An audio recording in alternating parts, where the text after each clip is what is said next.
Hello வணக்கம். இது உங்கள் சிவி ஜோன். எல்லாரும் எப்படி இருக்கீங்க? இப்போ பார்த்தீங்கன்னா ஒரு பயங்கரமான சம்பவம், பயங்கரமான அதிர்ச்சி சம்பவம் தான் சொல்லணும்.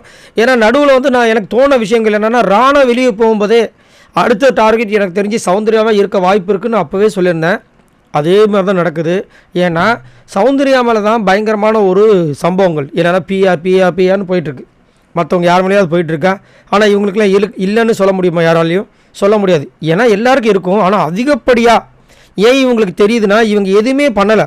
அவங்க ஏதாவது ஒன்று பண்ணதுனால அதை வந்துட்டு வெளியில் வந்துட்டு காமிக்கும் போது என்ன ஆகுதுன்னா, அவங்க பண்ணதை தானே காமிக்கிறாங்கன்னு போயிடுது.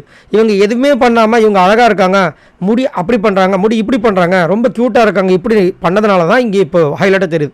இல்லைனா சௌந்தர்யாவுக்கு பிஆர் இருக்கிற விஷயங்கள் வெளியே தெரிஞ்சிருக்காது. இதுதான் உண்மை. இப்போது அது வந்து ஒரு டார்கெட்டாக வந்துட்டு, அதாவது போன வாரமே வந்து பிஆர்னு சொல்லிட்டு ஒரு டாஸ்க்கை கொடுத்து அங்கேயே வந்து சம்பாடி வாங்கினாங்க நம்ம சௌந்தர்யா.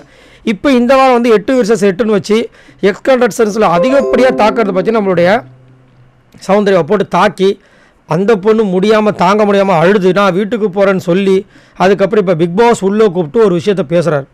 என்ன பேசுகிறார் அப்படின்னு பார்த்தீங்கன்னா, அவங்களுக்கு வந்து நம்பிக்கை கொடுக்குறாரு. இன்னும் 2 நாள் இருங்கன்ற மாதிரி நம்பிக்கை கொடுக்குறாரு. என்னென்னா எப்படியும் 2 நாளில் போயிடுவீங்க அப்படின்றதெல்லாம் அவங்க நேரடியாக சொல்லலை. ஆனால் அவர் சொல்கிற விஷயங்கள் நீங்கள் வெளியில் போய் பார்த்தீங்கன்னா உங்களுக்கு தெரியும், நிறைய பேர் உங்களை பிடிச்சவங்களும் இருக்காங்க. அது வரைக்கும் நீங்கள் உங்களை நம்பி ஆகணும். நீங்கள் முதல்ல நம்புங்க. இது ஆர்கானிக்காக வரலாம், அது ஆர்கானிக்காக வரலாம்லாம் நினைக்காதீங்க, சரிங்களா? ஆனால் ஒன்று ஆர்கானிக்காக வந்திருக்குன்றார். அவரு ரொம்ப ஷாக் ஆகிட்டோம். இன்னுங்க சொல்கிறீங்க, எதுங்க ஆர்கானிக்குன்னா ஐ லவ் யூன்றார். இது என் மனசுக்குள்ளேருந்து வந்தது அப்படின்ற மாதிரி சொன்னோமே அந்த பொண்ணு சிரித்தாங்க.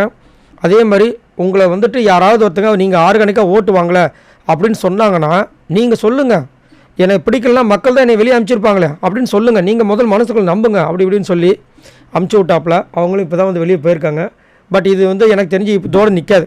ஏன்னா அவங்க வெளியே போகிறாங்க, அப்போ கூட யாருமே சீண்டவே இல்லை. ஸ்ட்ரெயிட்டாக உள்ளே போய் திரும்ப அழதான் ஆரம்பித்தாங்க.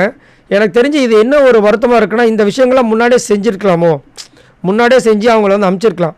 பட் இப்போ வந்து இவ்வளோ நாள் வந்து இப்போ வந்துட்டு அவங்கள அனுப்புறது கொஞ்சம் ஒரு மாதிரி இருக்குது. பட் இருந்தாலும் உப்பு தினவன் தண்ணி குடிச்சு தான் ஆகணும். ஏன்னா அவங்க பண்ணுற விஷயங்கள் அப்படி தான். ஏன்னா இத்தனை பேரும் ஏதோ ஒரு சம்பவங்கள் பண்ணி உள்ளே வந்திருக்காங்க. ரயான் கூட இது வரைக்கும் ஏதோ ஒன்று பண்ணார், டிக்கெட் டு ஃபைனலில் வேறு லெவலில் பண்ணார். ஆனால் சௌந்தர்யாவோட ஹிஸ்ட்ரி இந்த பிக் பாஸ் 8 எடுத்து பார்த்தீங்கன்னா ஒன்றுமே இல்லை. அப்படின்னும் போது அந்த டாப் 5ல் இது வரைக்கும் எத்தனை பேர் வந்திருக்காங்களோ அவங்களுக்குலாம் வந்துட்டு இது வந்து என்னை கேட்டிங்கன்னா அவங்களை கம்பேர் பண்ணும்போது ஒன்றுமே இல்லாமல் போயிடும். இது ஒரு தவறான ஒரு எக்ஸாம்பிள் போயிடும். அதுக்காக மேபி இந்த மாதிரி சில விஷயங்கள்லாம் பண்ணுறாங்களான்னு தெரியல. பட் எது எப்படியோ இந்த வாரம் வந்து சௌந்தர்யாவுக்கு பெரிய செக் இருக்குது. இந்த வாரத்தை கடக்கிறது பெரிய விஷயமா இருக்குன்ற மாதிரி தோணுது. சரி, நீங்கள் உங்களோட கருத்தை சொல்லுங்கள். பாய் நண்பர்களே.